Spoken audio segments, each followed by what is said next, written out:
afternoon. Good afternoon.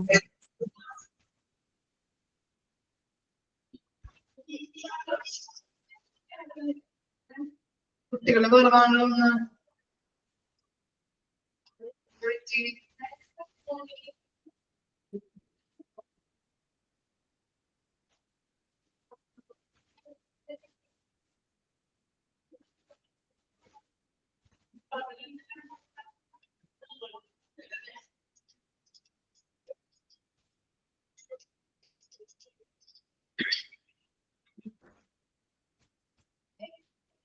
Afternoon.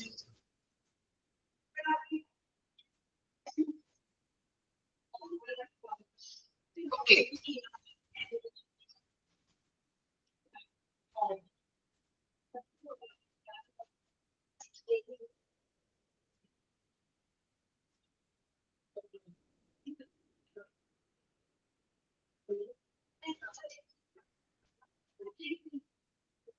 നമ്മള് കഴിഞ്ഞ ക്ലാസ്സിൽ എടുത്തത് വേജസ്, സാലറി എന്താണ്, അതുപോലെ മിനിമം വേജസ് പറഞ്ഞു, അതുപോലെ മിനിമം വേജസ് ഡിവൈഡ് ചെയ്തിട്ടുണ്ടായിരുന്നു.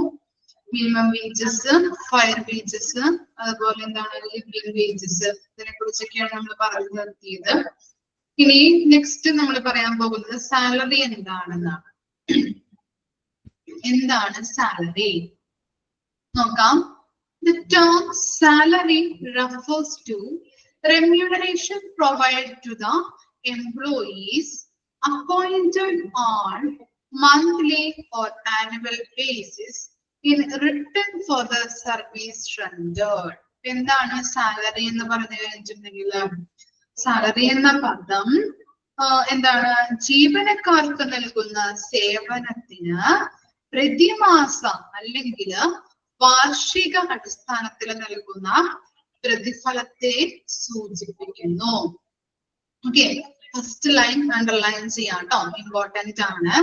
The term salary refers to the remuneration paid to the employees appointed on monthly or annual basis in return for the service rendered.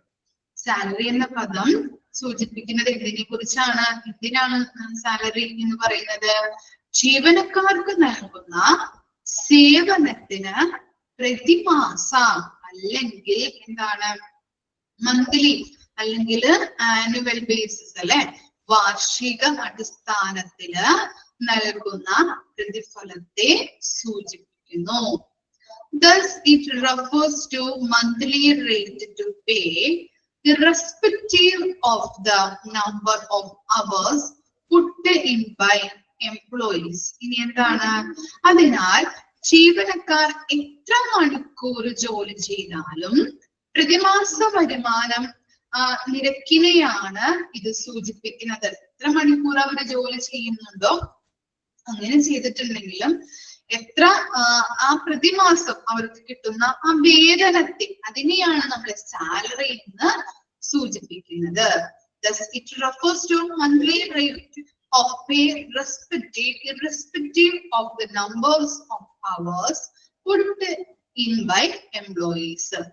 ജീവനക്കാർ എത്ര മണിക്കൂർ ജോലി ചെയ്താലും പ്രതിമാസ വേതന നിരക്കിനെയാണ് നമ്മള് സാലറി എന്ന പദം കൊണ്ട് ഉദ്ദേശിക്കുന്നത്. ഓക്കെ, ഫസ്റ്റ് ലൈൻ അണ്ടർലൈൻ ചെയ്യാം, ഇമ്പോർട്ടന്റ് ആണ്. സാലറി എന്ന് പറഞ്ഞു കഴിഞ്ഞാൽ എന്താണ്? The term salary refers to remuneration paid to the employees appointed on monthly or annual basis in return for the service rendered. Mark ചെയ്ത് വെക്കാം കേട്ടോ, ചോദിച്ച ക്വസ്റ്റ്യൻസ് ആണ്. ഓക്കെ, സാലറി എന്ന പദം ജീവനക്കാർക്ക് നൽകുന്ന സേവനത്തിന് ആനുവലി 1 minute കേട്ടോ.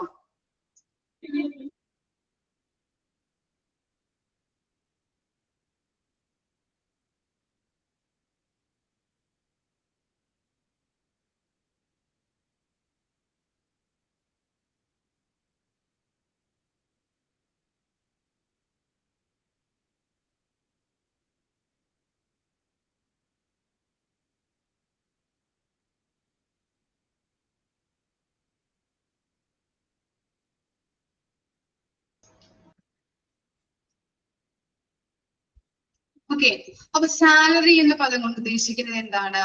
സാലറി എന്ന പദം ജീവനക്കാർക്ക് നൽകുന്ന സേവനത്തിന് പ്രതിമാസ അല്ലെങ്കിൽ വാർഷിക അടിസ്ഥാനത്തിൽ നൽകുന്ന പ്രതിഫലത്തെയാണ് സൂചിപ്പിക്കുന്നത്. അണ്ടർലൈൻ ചെയ്ത് വെക്കാം കേട്ടോ. ഓക്കെ, ഇനി നെക്സ്റ്റ് ആണ് ടേക്ക് ഹോം സാലറി.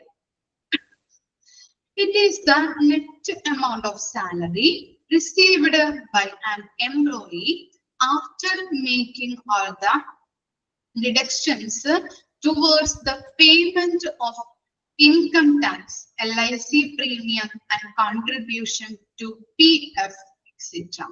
ഇനി എന്താണ് ടേക്ക് ഹോം സാലറി എന്ന് പറഞ്ഞു കഴിഞ്ഞാല് ആദായ നികുതി അടയ്ക്കൽ, അല്ലെങ്കിൽ എന്താണ് LIC പ്രീമിയം, അതുപോലെ തന്നെ PF സംഭാവനകൾ അല്ലെ, നമ്മൾ PF-ലേക്ക് കൊടുക്കാറുണ്ട്, മുതലായവയ്ക്കുള്ള എല്ലാ കിഴിവുകളും നടത്തുന്നതിനായിട്ട് നടത്തിക്കഴിഞ്ഞതിന് ശേഷം ഇതിലേക്കൊക്കെ നമ്മുടെ സാലറിയിൽ നിന്ന് പിടിക്കാറുണ്ട് അല്ലെ, ഇല്ലേ? നിങ്ങളിപ്പോ ഓരോ ഓർഗനൈസേഷനിൽ ഇപ്പൊ എന്തെങ്കിലും ടീച്ചറായിട്ടോ എന്തെങ്കിലും നമ്മൾ വർക്ക് ചെയ്യുകയാണെങ്കിൽ ആളുകൾ പറയുന്നത് കേട്ടിട്ടുണ്ട്, ശമ്പളം ഒക്കെ ഉണ്ടാവുമ്പോ എന്താണ് കുറച്ച് നമുക്ക് കിട്ടുള്ളൂ അല്ലെ, PF-ക്ക് പിടിക്കും, അതുപോലെ പല കാര്യങ്ങൾക്കും LIC അല്ലെ, അതിലേക്കൊക്കെ നമ്മൾ സാലറിയിൽ നിന്ന് കട്ടായിട്ട് പോവാറുണ്ട്. ശ്രദ്ധിച്ചിട്ടുണ്ടോ? ഓക്കെ, ഹസ്ബൻഡിനോടോ അല്ലെങ്കിൽ ആരെങ്കിലോടൊക്കെ ഒന്ന് ചോദിച്ചു നോക്കാം. അപ്പൊ അതിൽ നിന്ന് അവർക്ക് കിട്ടുന്ന സാലറിയിൽ നിന്ന് കുറച്ച് എമൗണ്ട് എന്ത് ചെയ്യും, ഇങ്ങനെ പിടിക്കും. ഓക്കെ, അപ്പോ സാലറി എന്താണ്, ആദായ നികുതി അടയ്ക്കല്, LIC പ്രീമിയം, PF സംഭാവന മുതലായവയ്ക്കുള്ള എല്ലാ കിഴിവുകളും നടത്തിയതിനു ശേഷം ഒരു ജീവനക്കാരന് ലഭിക്കുന്ന ആകെ ശമ്പള തുക, അതിനെയാണ് നമ്മൾ പറയുന്നത് എന്ത്, take home salary. Okay, take home salary എന്ന് എന്താണ് ടേക്ക് ഹോം സാലറി എന്ന് പറഞ്ഞു കഴിഞ്ഞാല് ഇൻകം ടാക്സ് അടയ്ക്കണം, അതുപോലെ LIC പ്രീമിയത്തിലേക്ക് അടയ്ക്കണം, അതുപോലെ തന്നെ PF, അങ്ങനെയുള്ള കുറച്ച് കാര്യങ്ങൾക്കൊക്കെ നമ്മുടെ സാലറിയിൽ നിന്ന് എമൗണ്ട് പിടിച്ചിട്ട് ബാക്കിയുള്ള തുകയാണ് നമുക്ക് സാലറി ആയിട്ട് തരുന്നത് അല്ലെ, അതിനെയാണ് ടേക്ക് ഹോം സാലറി എന്ന് പറയുന്നത്. മനസ്സിലായോ? അണ്ടർലൈൻ ചെയ്ത് വെക്കാം, ഇമ്പോർട്ടന്റ് ആണ്. സാലറി എന്താണ്, അതുപോലെ ടേക്ക് ഹോം സാലറി എന്താണെന്ന് ചോദിക്കാറുണ്ട് കേട്ടോ.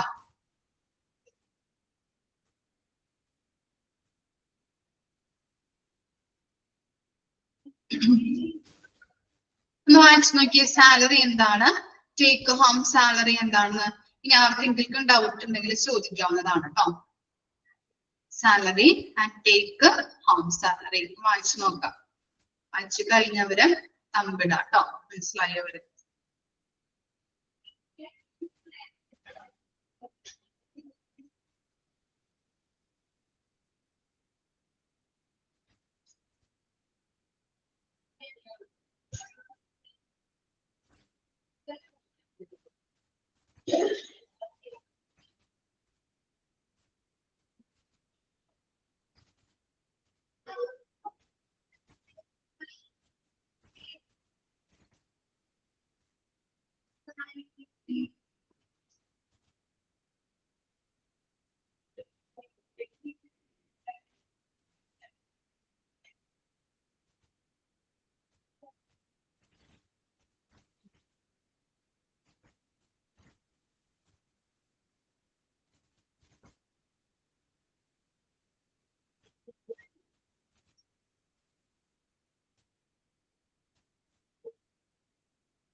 ഓക്കെ, ഇനി നെക്സ്റ്റ് ആണ് DA, dearness allowance.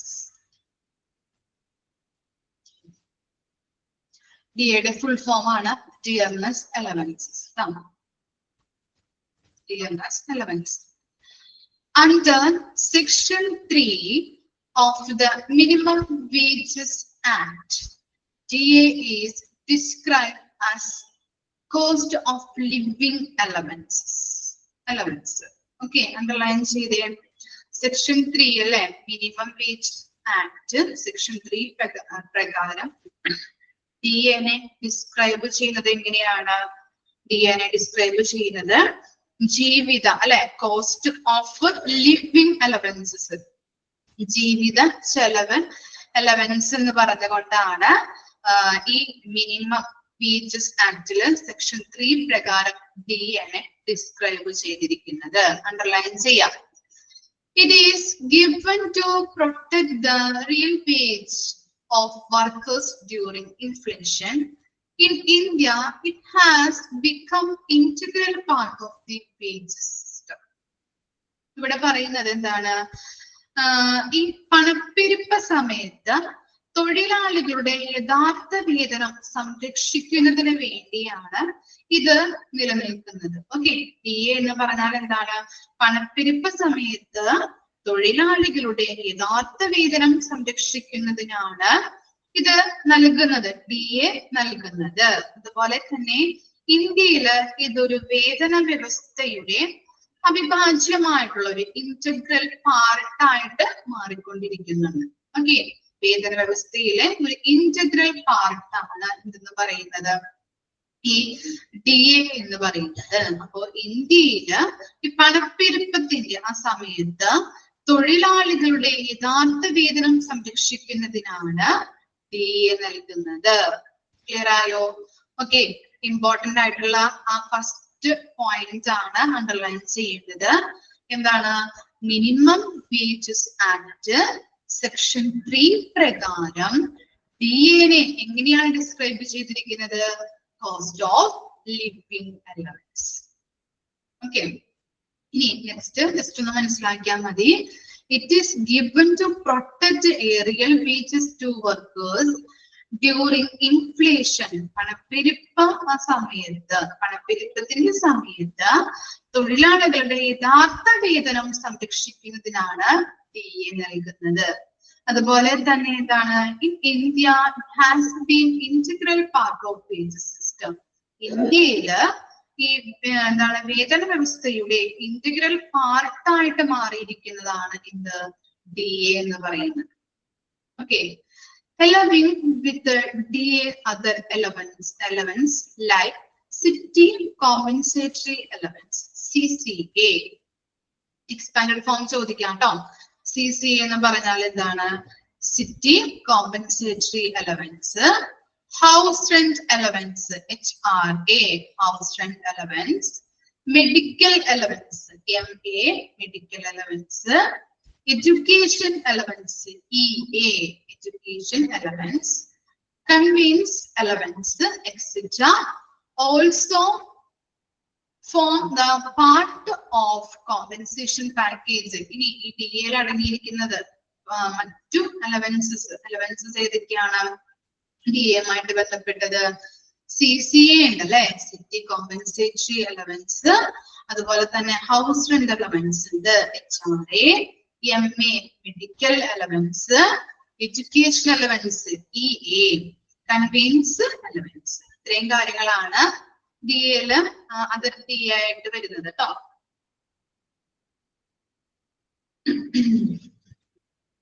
However, inclusion of all these allowances in compensation depends on nature and type of job, contents of job, place of job, terms and condition of appointments, capacity of the employer, etc. അപ്പൊ എന്തൊക്കെയാണ്? എന്നിരുന്നാലും ഈ DA യില് വരുന്നത് അല്ലെ, എന്താണ്? Inclusion of these allowances in the compensation depends. ഇതൊക്കെയാണ് depend ചെയ്തിരിക്കുന്നത് കോമ്പൻസേഷനുമായിട്ട്. Nature and type of job, ജോബിന്റെ തരം. അതുപോലെ തന്നെ എന്താണ്? കണ്ടന്റ്സ് അല്ലെ, കണ്ടന്റ്സ് ഓഫ് ജോബ്, ജോബിന്റെ place of job, terms and conditions of appointments, capacity of employer. ഇത്രയും കാര്യങ്ങളാണ് ഈ അലവൻസിൽ ഡിപ്പെൻഡ് ചെയ്തിരിക്കുന്നത് കേട്ടോ. ഓക്കെ, അതും കൂടി ഒന്ന് അണ്ടർലൈൻ ചെയ്യാം. കോമ്പൻസേഷൻ ഡിപ്പെൻഡ് ഓൺ എന്തിലൊക്കെയാണ്? Nature and type of job, contents of job, terms and conditions of appointment, capacity of employer. ഇത്രയും കാര്യങ്ങളാണ് DA വരുന്നത്. അപ്പോ ഫസ്റ്റ് ലൈൻ അണ്ടർലൈൻ ചെയ്യാം. മിനിമം വേജസ് ആക്ട് സെക്ഷൻ 3 പ്രകാരം എന്താണ് DA നെ ഡിസ്ക്രൈബ് ചെയ്തിരിക്കുന്നത്? Cost of living allowance. അതുപോലെ തന്നെ DA എന്താണ് other DA other elements like എന്ന് പറഞ്ഞിട്ട് സെക്കൻഡ് പാരഗ്രാഫിൽ കൊടുത്തിട്ടുണ്ട് അല്ലെ. കുറച്ച് കാര്യങ്ങള് CCA ഉണ്ട്, HRA ഉണ്ട്, MA ഉണ്ട്, EA ഉണ്ട്, അതുപോലെ കൺവീൻസ് എലമെന്റ്സ്. ഇത്രയും കാര്യങ്ങൾ ഒന്ന് ഓർത്ത് വെക്കാം കേട്ടോ. അതിന്റെ എക്സ്പാൻഡ് ഫോം ഒക്കെ ചോദിക്കാവുന്നതാണ്. ഇനി നെക്സ്റ്റ് പാരഗ്രാഫില് ആ സെന്റൻസ് ഒന്ന് അടയാളപ്പെടുത്താം, മാർക്ക് ചെയ്ത് വെക്കാം. Compensation depends on nature and type of job, contents of job, place of job, terms and conditions of appointment, capacity of employer. ഇത്രയും കാര്യങ്ങളാണ് ഡിപ്പെൻഡ് ചെയ്തിരിക്കുന്നത്. വായിച്ചു നോക്കാം കേട്ടോ.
അയച്ചു കഴിഞ്ഞോ? ഓക്കെ, നെക്സ്റ്റ് ആണ് incentive. Incentive is reward paid in addition to wages. Underline ചെയ്യാം കേട്ടോ. ഇൻസെന്റീവ് എന്ന് പറഞ്ഞാൽ എന്താണ്? ഈസ് എ റിവാർഡ് ആണ് അല്ലെ. Reward paid in addition to wages. ശമ്പളത്തിന് പുറമേ നൽകുന്ന ഒരു പ്രതിഫലമാണ് എന്ത്? ഇൻസെന്റീവ് എന്ന് പറയുന്നത്. Whether monetary or not, that motivates and compensate an employee for performance above the standard. Payment of incentive depends on productivity, sales and profit of the organization. അപ്പൊ എന്താണ് ഇൻസെന്റീവ് എന്ന് പറഞ്ഞാല്? ശമ്പളത്തിന് പുറമേ നൽകുന്ന അല്ലെ. Incentive is a reward paid in addition to wages. അത്ര മാത്രം ഒന്ന് അണ്ടർലൈൻ ചെയ്യാം. ഓക്കെ, ഇൻസെന്റീവ് എന്ന് പറഞ്ഞിട്ടുണ്ടെങ്കിൽ ശമ്പളത്തിന് പുറമേ നൽകുന്ന ഒരു പ്രതിഫലമാണ് ഇൻസെന്റീവ് എന്ന് പറഞ്ഞാല്. പണമായോ അല്ലാതെയോ മാനദണ്ഡത്തിന് മുകളിലുള്ള പ്രകടനത്തിന് ഒരു ജീവനക്കാരന് മോട്ടിവേറ്റ് ചെയ്യുകയോ കോമ്പൻസേഷൻ നൽകുകയോ ചെയ്യുന്നു. ഇൻസെന്റീവ് നൽകുന്നതിന് സ്ഥാപനത്തിന്റെ ഉൽപാദനക്ഷമത, വിൽപ്പന, ലാഭം എന്നിവയെ ആശ്രയിച്ചിരിക്കുന്നു. ഓക്കെ, നല്ല രീതിയിൽ പ്രോഫിറ്റ് ഉള്ള ഓർഗനൈസേഷൻ ആണെങ്കിൽ ഈ പറയുന്ന വ്യക്തി എന്താണ് നല്ല രീതിയിൽ പെർഫോം ചെയ്യുകയാണെങ്കിൽ അല്ലെ, അല്ലെങ്കിൽ ഇപ്പോ നമുക്കറിയാം ചില ഓർഗനൈസേഷനൊക്കെ ടാർജറ്റുകൾ ഉണ്ടാവും. ടാർജറ്റ് ഒക്കെ നല്ല രീതിയിൽ അച്ചീവ് ചെയ്ത് ഹൈ പെർഫോമൻസ്, നല്ല രീതിയിലുള്ള പെർഫോമൻസ് കാഴ്ചവെക്കുന്ന എംപ്ലോയി ആണെങ്കിൽ എന്താണ് അദ്ദേഹത്തിന് ആ ലാഭത്തിൽ നിന്ന് കിട്ടും അല്ലെ, ഇൻസെന്റീവ് പ്രൊവൈഡ് ചെയ്യുന്നുണ്ട് ഇല്ലേ? ആണോ? റിവാർഡൊക്കെ പ്രൊവൈഡ് ചെയ്യാറുണ്ട് ഇല്ലേ? ഇൻസെന്റീവ് കിട്ടാറുണ്ട് അല്ലെ? ഓക്കെ, ടാർജറ്റഡ് ഓർഗനൈസേഷൻ ആണെങ്കിലാണ് കൂടുതലും ഇങ്ങനെയുള്ള ഇൻസെന്റീവ് കാര്യങ്ങളൊക്കെ കിട്ടുന്നത് അല്ലെ? ഓക്കെ, അങ്ങനെ ടാർജറ്റ് അദ്ദേഹം എന്താണ് കറക്റ്റ് ആയിട്ട് അവര് പറയുന്ന ആ ഡേറ്റിൽ അല്ലെങ്കിൽ അവര് പറയുന്ന ആ സമയത്ത് അവര് അച്ചീവ് ചെയ്ത് കഴിഞ്ഞിട്ടുണ്ടെങ്കിൽ ഇൻസെന്റീവ് കൊടുക്കാറുണ്ട് അല്ലെ എംപ്ലോയീസിന്. ഓക്കെ, അതാണ് ഇൻസെന്റീവ് എന്ന് പറയുന്നത്. സാലറിക്ക് പുറമേ കൊടുക്കുന്ന ഒരു പ്രതിഫലം, അതിനെയാണ് ഇൻസെന്റീവ് എന്ന് പറയുന്നത്. മനസ്സിലായോ? എന്താണ് is a reward paid in addition to wages. ഇനി നെക്സ്റ്റ് നോക്കാം, ഫ്രിഞ്ച് ബെനിഫിറ്റ്സ് ആൻഡ് prerequisites. എന്താണ് ഫ്രിഞ്ച് ബെനിഫിറ്റ്സ് എന്ന് പറഞ്ഞാല്? It is A general term used to describe any of the variety of non-wage or supplemental benefit that employees receive in addition to their regular wages. These include such as employees benefit as provident fund, gratuity, medical care, hospitalization, accident relief, paid holidays, health and group insurance, pension, etc. എന്താണ് fringe benefit എന്ന് പറഞ്ഞാല്?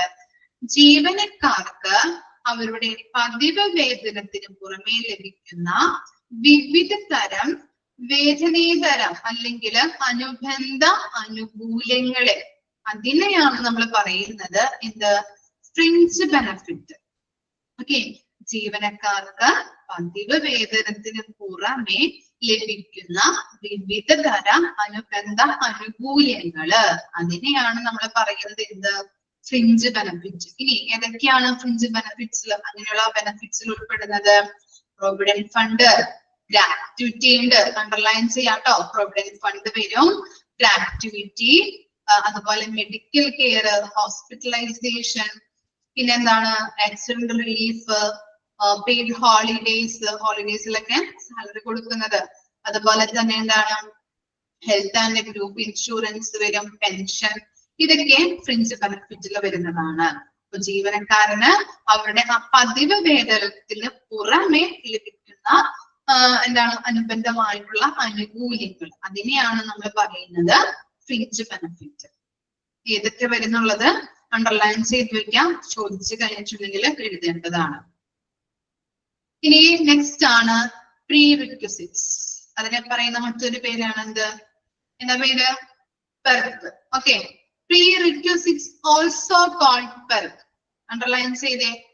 പ്രീറിക്വിസിറ്റ്സ് also called perk are the special benefit made available only to the top executive of an organization. ഇനി ഇങ്ങനെയുള്ള ഈ പ്രീറിക്വിസിറ്റ്സ്, ഈ benefit എന്താണ്? Special benefit ആണ് അല്ലെ? ഇത് ആർക്കാണ് ഓർഗനൈസേഷനിൽ ലഭിക്കുന്നത്? ആർക്കാണ് കിട്ടുന്നത്? ആർക്കാ കിട്ടുക? ആ സെന്റൻസ് വായിച്ചപ്പോ എന്താ മനസ്സിലായേ? ആർക്ക് കിട്ടും? സ്പെഷ്യൽ ബെനിഫിറ്റ് ആണ്. അത് കിട്ടുന്നത് ആർക്കായിരിക്കും? ഓർഗനൈസേഷനിലെ ടോപ്പ് എക്സിക്യൂട്ടീവിന് മാത്രമാണ് ലഭിക്കുന്നത് അല്ലെ? അണ്ടർലൈൻ ചെയ്യാട്ടോ, ചോദിച്ചു കണ്ടിട്ടുണ്ട് ക്വസ്റ്റ്യൻ, ഇമ്പോർട്ടന്റ് ആണ്. പ്രീറിക്വിസിറ്റ്സ് ഓൾസോ കോൾഡ് പെർക്ക്. ഓക്കെ, അത് ഇങ്ങനെയാണ്, അതൊരു സ്പെഷ്യൽ ബെനിഫിറ്റ് ആണ്. അത് കിട്ടുന്നത് ഓർഗനൈസേഷനിലെ ടോപ്പ് എക്സിക്യൂട്ടീവ്സിന് മാത്രമാണ്. These may include, ഇനി എന്തൊക്കെയാണ് ഈ പെർക്കിൽ ഇൻക്ലൂഡഡ് ആയിട്ടുള്ളത്? Company car, furnished house, stock option scheme, അതുപോലെ എന്താണ് ക്ലബ് മെമ്പർഷിപ്പ്, പെയ്ഡ് ഹോളിഡേസ്. ഇത്തരം കാര്യങ്ങളാണ് ഈ ബെനിഫിറ്റിൽ ഇൻക്ലൂഡഡ് ആയിട്ടുള്ളത്. കമ്പനി കാർ ഉണ്ടാവും, ഫർണിഷ്ഡ് ഹൗസ് കിട്ടും, അതുപോലെ എന്താണ് സ്റ്റോക്ക് ഓപ്ഷൻ സ്കീം, അതുപോലെ ക്ലബ് മെമ്പർഷിപ്പ് ഉണ്ടാവും, പെയ്ഡ് ഹോളിഡേസും കൂടി ഇതിനകത്ത് ഇൻക്ലൂഡഡ് ആയിരിക്കും. ഓക്കെ, വായിച്ചു നോക്കാം കേട്ടോ. Incentive, fringe benefit and prerequisites.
Next ആണ് factors influencing compensation. Okay, കോമ്പൻസേഷനുമായിട്ട് ബന്ധപ്പെട്ട് അതിനെ സ്വാധീനിക്കുന്ന ഫാക്ടേഴ്സ് ആണ് നമ്മൾ ഇനി പഠിക്കാൻ പോകുന്നത്. Okay, according to the chain, the number of factors influence the remuneration payable to employees. അപ്പോ ചെയിൻ അദ്ദേഹത്തിന്റെ അഭിപ്രായത്തില് എംപ്ലോയീസിന് നമ്മൾ റെമ്യൂണറേഷൻ പ്രൊവൈഡ് ചെയ്യുമ്പോൾ അതിനെ എഫക്ട് ചെയ്യുന്ന അല്ലെങ്കിൽ സ്വാധീനിക്കുന്ന ഫാക്ടേഴ്സ് ഉണ്ടെന്നാണ് അദ്ദേഹം പറയുന്നത്. നമ്പർ ഓഫ് ഫാക്ടേഴ്സ് ഉണ്ട്. അതിനെ അദ്ദേഹം രണ്ട് തരത്തിലാണ് ക്ലാസിഫൈ ചെയ്തിരിക്കുന്നത്. ഏതൊക്കെയാണ്? They can be categorized into internal and external factors. Okay, underline ചെയ്യാം കേട്ടോ. ജെയിന്റെ അഭിപ്രായത്തില് നമ്മള് എംപ്ലോയീസിന് സാലറി കൊടുക്കുമ്പോൾ അതിനെ എഫക്ട് ചെയ്യുന്ന ഡിഫറെന്റ് ഫാക്ടേഴ്സ് ഉണ്ട്, സ്വാധീനിക്കുന്ന ഫാക്ടേഴ്സ് ഉണ്ട്. അതിനെ രണ്ടായിട്ട് ക്ലാസിഫൈ ചെയ്തിട്ടുണ്ട്, എക്സ്റ്റേണൽ ആൻഡ് ഇന്റേണൽ ഫാക്ടേഴ്സ്. ഇനി എന്താണ് എക്സ്റ്റേണൽ ഫാക്ടേഴ്സ് എന്ന് പറയുന്നത്? എക്സ്റ്റേണൽ ഫാക്ടേഴ്സ് കേട്ടോ. രണ്ടാമത്തെ പറയുന്നത് ഇന്റേണൽ ഫാക്ടേഴ്സ്. ഇപ്പൊ എക്സ്റ്റേണൽ ഫാക്ടേഴ്സിൽ എന്തൊക്കെയുണ്ട്?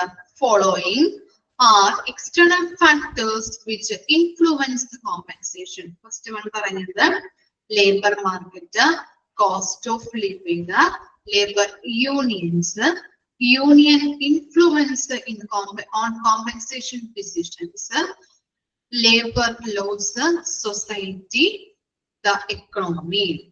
Okay. First one ആണ് labor market. Demand and the supply of labor influence the fixation of wages and salary. A lower wages was fixed when the labor demand were less than the labor supply. The higher wage will have to be paid when the labor demand more than labor supply. It happened as in the case of skilled labor. A paradoxical situation is prevailing on your countries. Excessive unemployment is being justified with a shortage of skilled labor. ഇവിടെ പറയുന്നത് labour market ആണ് external ഫാക്ടേഴ്സിലെ first factor ആയിട്ട് പറയുന്നത്. Labour market എന്ന് പറയുമ്പോൾ അവിടെ നമ്മൾ കണ്ടു അല്ലെ, demand and supply. Okay, labour ഡിമാൻഡും ഉണ്ട്, ലേബർ സപ്ലൈ ഉണ്ട്. അതെന്താണെന്ന് ആദ്യം അറിയണം. ലേബർ ഡിമാൻഡ് എന്ന് പറഞ്ഞു കഴിഞ്ഞിട്ടുണ്ടെങ്കിൽ എന്താണ്, നമ്മൾക്ക് ആവശ്യമായിട്ടുള്ള, ലേബർ ഡിമാൻഡ് മീൻസ് നമുക്ക് ആവശ്യമായിട്ടുള്ള വർക്കേഴ്സിന്റെ എണ്ണം, അതിനെയാണ് ലേബർ ഡിമാൻഡ് എന്ന് പറയുന്നത്. ഓർഗനൈസേഷനില് നമ്മൾക്ക് ആവശ്യമായിട്ടുള്ള വർക്കേഴ്സിന്റെ എണ്ണമാണ് ലേബർ ഡിമാൻഡ് എന്ന് പറയുന്നത്. ഇനി ലേബർ സപ്ലൈ എന്തായിരിക്കും? ലേബർ സപ്ലൈ എന്ന് പറഞ്ഞു കഴിഞ്ഞിട്ടുണ്ടെങ്കിൽ നമുക്ക് ലഭ്യമായിട്ടുള്ള വർക്കേഴ്സിന്റെ എണ്ണം, അവിടെയുള്ള അല്ലെ എക്സിസ്റ്റിംഗ് ആയിട്ടുള്ള വർക്കേഴ്സിന്റെ എണ്ണമാണ് ലേബർ സപ്ലൈ എന്ന് പറയുന്നത്. മനസ്സിലായോ? ഡിഫറൻസ് ആദ്യം അറിഞ്ഞു വെക്കാം കേട്ടോ, എന്നാലേ നമുക്ക് ആ പോയിന്റ് മനസ്സിലാവുള്ളൂ. അപ്പൊ ലേബർ ഡിമാൻഡും ഉണ്ട്, ലേബർ സപ്ലൈയും ഉണ്ട്. ലേബർ ഡിമാൻഡ് എന്ന് പറഞ്ഞു കഴിഞ്ഞിട്ടുണ്ടെങ്കിൽ നമ്മൾക്ക് എത്ര വർക്കേഴ്സിന് ആവശ്യമുണ്ട്, നമ്മുടെ ഓർഗനൈസേഷനിലേക്ക് എത്ര വർക്കേഴ്സിനെയാണ് ആവശ്യമായിട്ടുള്ളത്, അവരുടെ ടോട്ടൽ നമ്പർ ആണ് എന്ത്, ലേബർ ഡിമാൻഡ് എന്ന് പറയുന്നത്. ഇനി ലേബർ സപ്ലൈ എന്ന് പറഞ്ഞു കഴിഞ്ഞാൽ എന്താണ്, നമുക്ക് ലഭ്യമായിട്ടുള്ള, അവിടെ എക്സിസ്റ്റിംഗ് ആയിട്ടുള്ള, അവിടെ ലഭ്യമായിട്ടുള്ള ഓർഗനൈസേഷനില് ലഭ്യമായിട്ടുള്ള വർക്കേഴ്സിന്റെ ടോട്ടൽ എണ്ണം, അതാണ് എന്ത്, labour demand, sorry labour supply. മനസ്സിലായോ? ലേബർ ഡിമാൻഡും ലേബർ സപ്ലൈയും. ഡിമാൻഡ് എന്ന് പറഞ്ഞാല് നമുക്ക് ആവശ്യമായിട്ടുള്ള വർക്കേഴ്സിന്റെ എണ്ണം, ലേബർ സപ്ലൈ മീൻസ് നമുക്ക് ലഭ്യമായിട്ടുള്ള വർക്കേഴ്സിന്റെ ടോട്ടൽ നമ്പർ. ഓക്കെ, അപ്പോ ലേബർ ഇവിടെ പറയുന്നത് ലേബർ ഡിമാൻഡും അതുപോലെ തന്നെ ലേബർ സപ്ലൈയും തമ്മിൽ എന്തുണ്ടാവണം, ഒരു ബാലൻസ് ഉണ്ടായിരിക്കണം എന്നാണ് പറയുന്നത്. ലേബർ സപ്ലൈയും ലേബർ ഡിമാൻഡും തമ്മിൽ ഒരു ബാലൻസ് ഉണ്ടായിരിക്കണം. ഓർഗനൈസേഷനില് ഇപ്പോ എങ്ങനെയാണ് നോക്കുന്നത് നോക്കിയേ, ഓർഗനൈസേഷനിൽ വർക്കേഴ്സ് കൂടുതലാണെങ്കിൽ വേജസ് കുറയോ കൂടോ, പറയാൻ പറ്റുമോ നിങ്ങൾക്ക്? ഓർഗനൈസേഷനിൽ വർക്കേഴ്സ് കൂടുതലാണ്, ഓക്കെ, വർക്കേഴ്സ് കൂടുതലാണെങ്കിൽ അവർക്ക് കൊടുക്കുന്ന വേജസ് കൂടുമോ കുറയുമോ? എന്താണ് അഭിപ്രായം നിങ്ങളുടെ?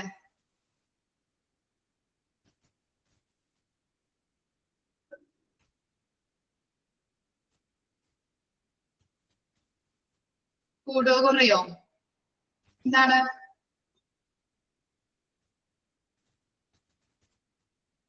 ആരുല്ലേ? കമന്റ് ചെയ്യാനായിട്ട് ആരുല്ലേ? ഉറങ്ങിപ്പോയ എല്ലാവരും?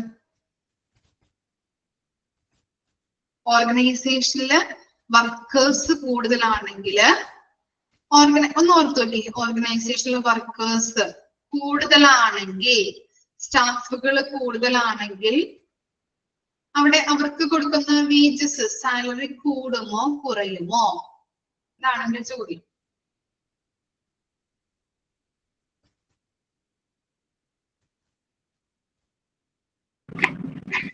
എല്ലാവർക്കും സെയിം സാലറി വേജ് ആണ് കൊടുക്കണമെങ്കിൽ മാഡം പറഞ്ഞോ. എല്ലാവർക്കും സെയിം വേജ് ആണ് കൊടുക്കണമെങ്കിൽ വേജസിന്റെ എമൗണ്ട് കൂടുമല്ലോ.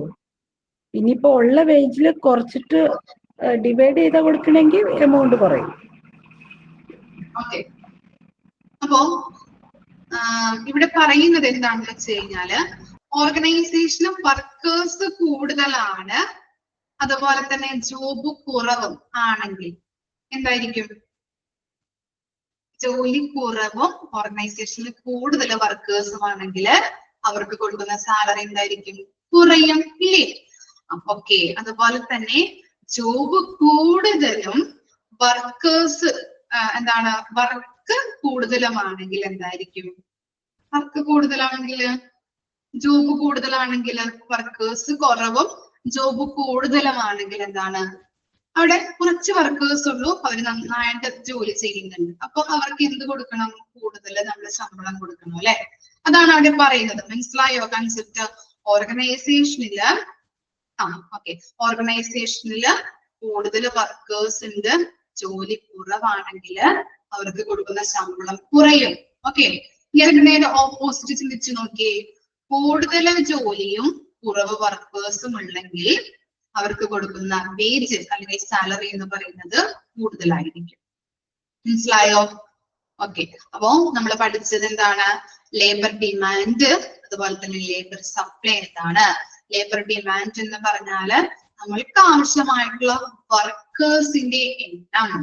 ഓക്കെ, ലേബർ സപ്ലൈ എന്ന് പറഞ്ഞാല് അവിടെ ലഭ്യമായിട്ടുള്ള വർക്കേഴ്സിന്റെ ടോട്ടൽ നമ്പർ.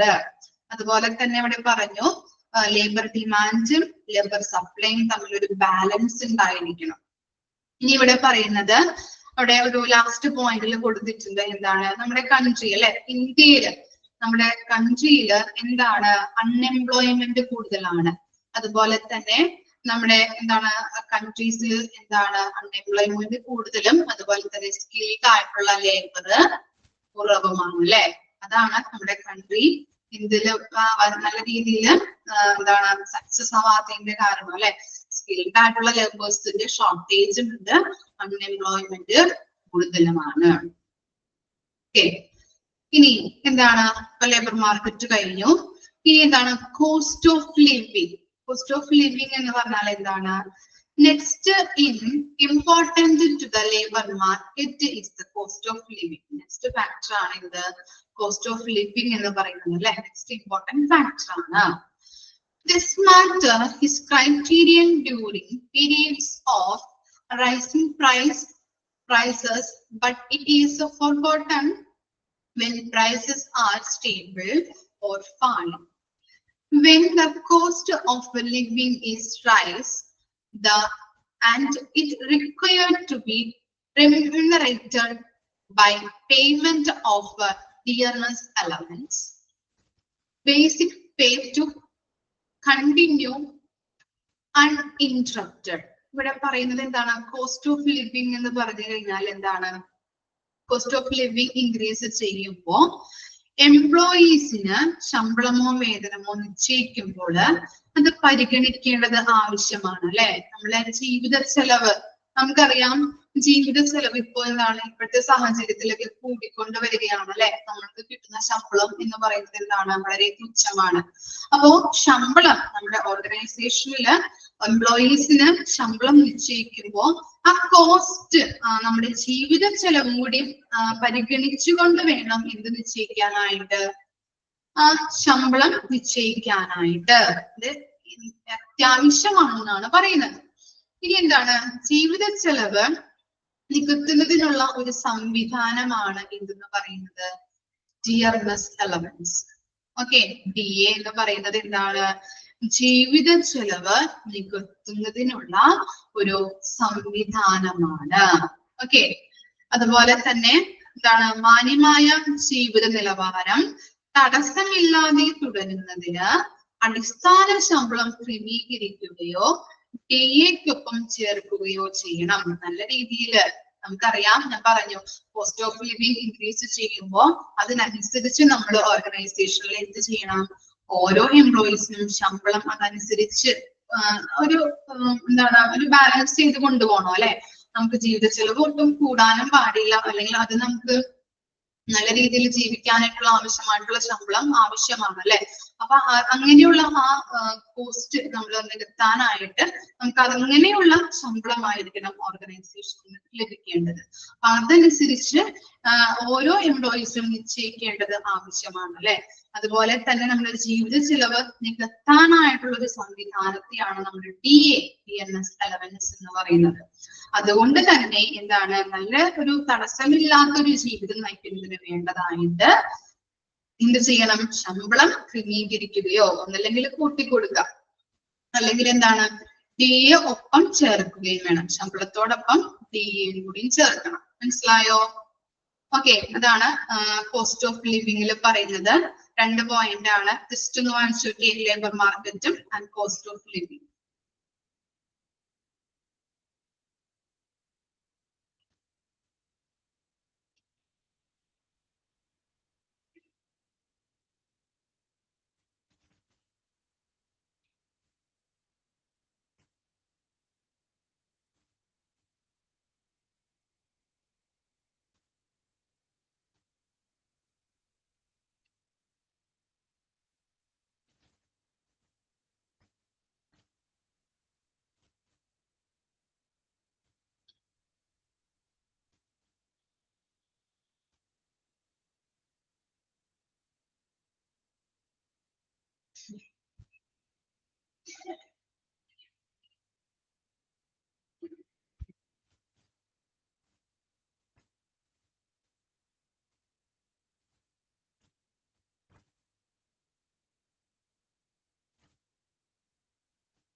ഓക്കെ, വായിച്ചു കഴിഞ്ഞോ?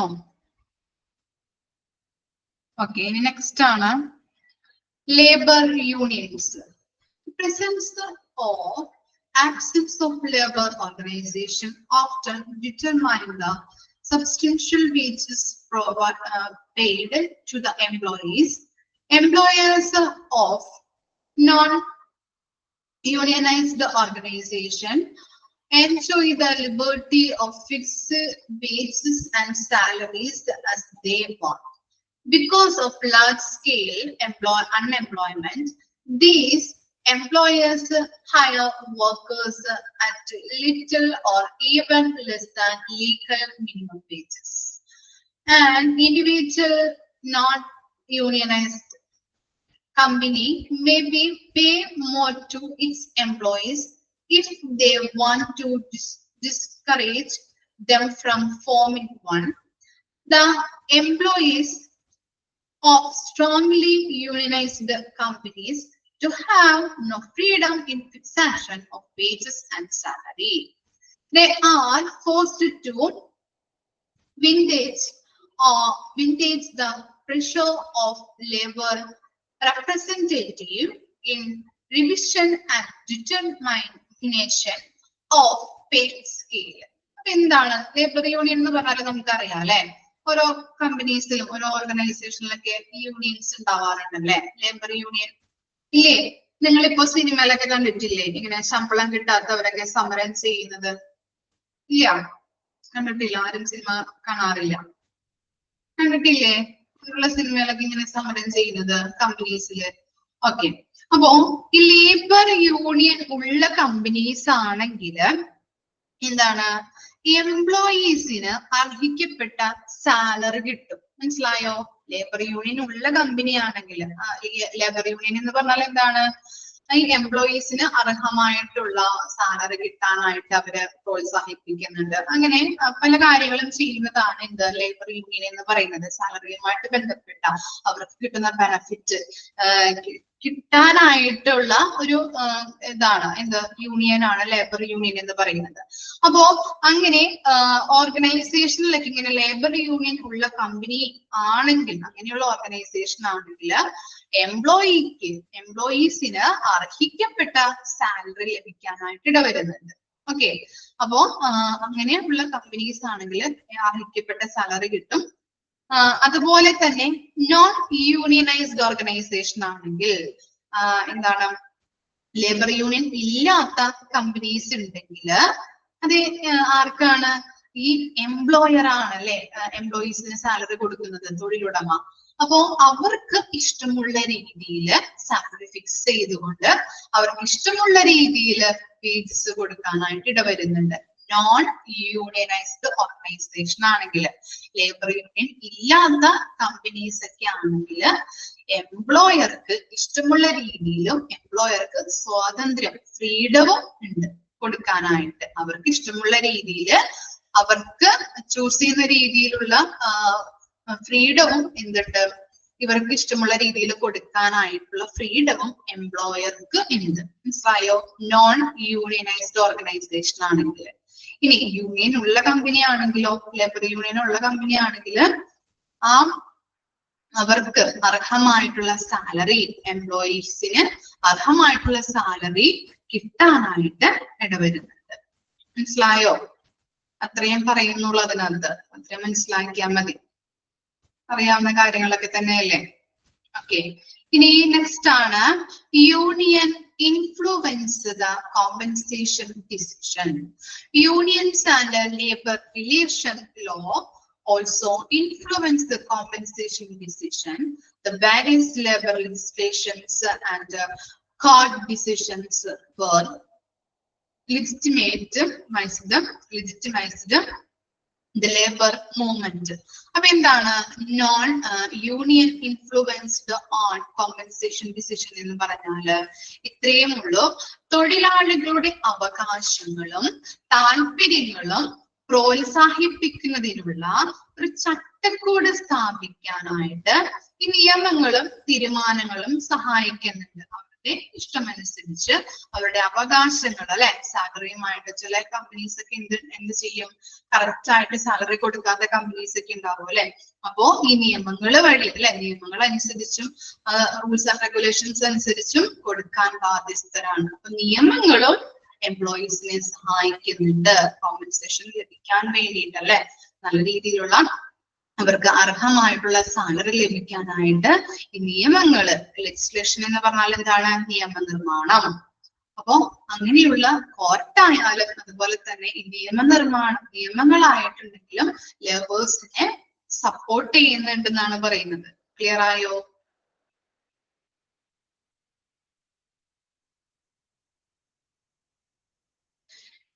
എന്താണ് ലാസ്റ്റ് പോയിന്റ് ആണോ?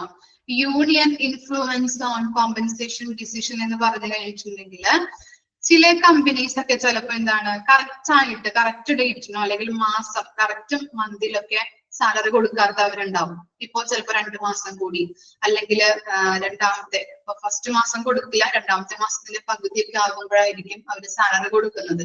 അപ്പൊ അത് കറക്റ്റ് ആയിട്ടുള്ള നിയമങ്ങളോ അല്ലെങ്കിൽ പോളിസീസോ അല്ലല്ലേ അങ്ങനെ ചെയ്യുന്നത്.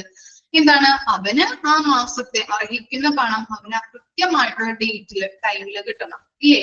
അപ്പൊ അങ്ങനെ കൊടുക്കാത്ത കമ്പനീസ് ഉണ്ടെങ്കിൽ എന്താണ് ഇങ്ങനെയുള്ള നിയമങ്ങൾ കറക്റ്റ് ആയിട്ടുള്ള പോളിസീസ് പ്രൊസീജിയേഴ്സ് ഉണ്ടാവും ഓർഗനൈസേഷനിൽ. അതുപോലെ തന്നെ കോർട്ട് അല്ലെ, കോർട്ടിന്റെ സഹായത്തോട് കൂടിയിട്ട് അങ്ങനെയുള്ള ഈ കോമ്പൻസേഷൻ ലഭിക്കുന്നതിന് വേണ്ടിയിട്ട് എംപ്ലോയീസിനെ സപ്പോർട്ട് ചെയ്യുന്നുണ്ട്.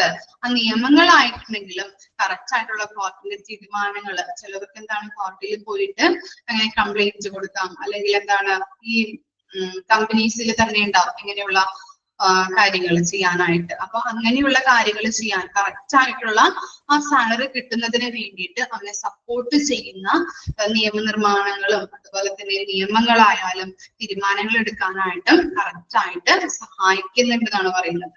ക്ലിയർ ആയോ?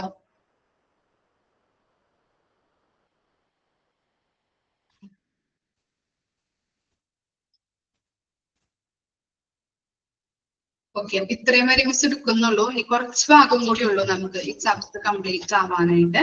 അത് നെക്സ്റ്റ് ക്ലാസ്സിൽ എടുക്കാം കേട്ടോ. Okay, thank you.